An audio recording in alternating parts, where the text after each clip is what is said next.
Comprar imóveis é uma decisão cara e parece que todo mundo ao meu redor sabe mais sobre isso do que eu. Por mais que eu tenha um certo conhecimento sobre o assunto, quando eu comecei a pensar em entrar nesse mercado, eu não tinha muita certeza sobre por onde começar. E foi exatamente esse incômodo que deu origem ao Radier. Mesmo eu já tendo trabalhado com obras antes, quando eu decidi dar o primeiro passo por conta própria nesse mercado, eu percebi que o meu conhecimento era superficial. Eu sabia umas coisas soltas, mas não entendia o todo do negócio.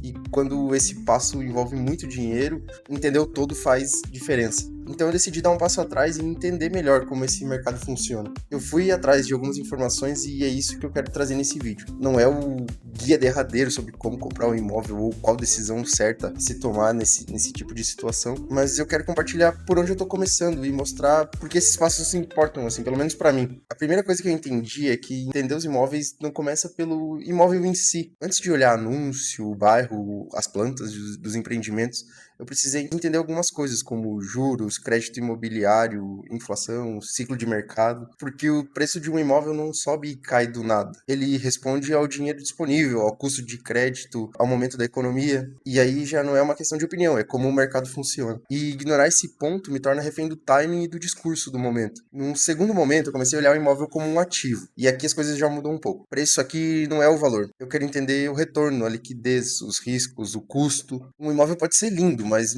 ainda assim pode ser um péssimo investimento. E aqui tem algumas coisas que eu não posso ignorar. Tempo de venda no caso de um imóvel construído ou reformado com esse intuito, vacância, custo de manutenção, imposto, condomínio. E essa não é a parte mais divertida, e nem a que tem as informações mais fáceis de se conseguir, mas é uma parte importante para evitar decisões ruins. E a terceira camada talvez seja a mais importante. Imóveis não valorizam sozinhos. O que valoriza é a região.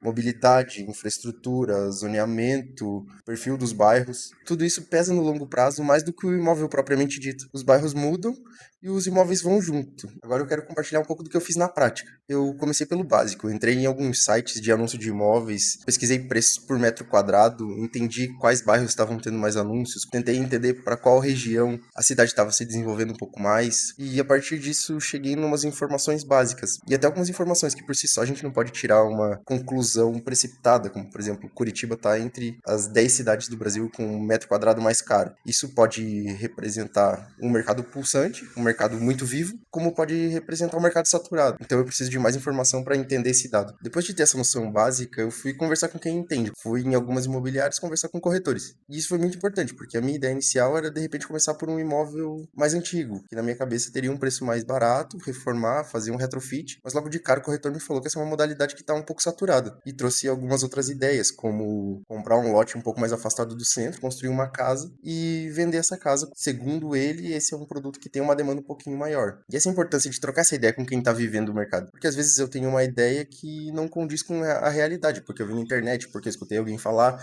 ou porque isso funcionava 5, 10 anos atrás. E já não é mais uma realidade hoje. E claro, junto com essa outra realidade, com essa outra ideia, vem um desafio financeiro, porque uma coisa é eu comprar um apartamento, outra coisa é eu construir uma casa. Aí o próximo passo, a próxima etapa é fazer o estudo de viabilidade e verificar a possibilidade financeira disso. Mas enfim, eu não tô mostrando isso com a ideia de dizer o que é certo, o que é o errado. Eu tô compartilhando porque esse é o espírito do Radier, é aprender na prática sem essa pose de guru, de quem já sabe de tudo. Compartilhar o que funciona nesse processo e o que não funciona, o que eu já deixei de lado. Se você quer conhecer um pouco mais do mercado imobiliário, eu te convido para ficar por aqui. A gente continua nos próximos.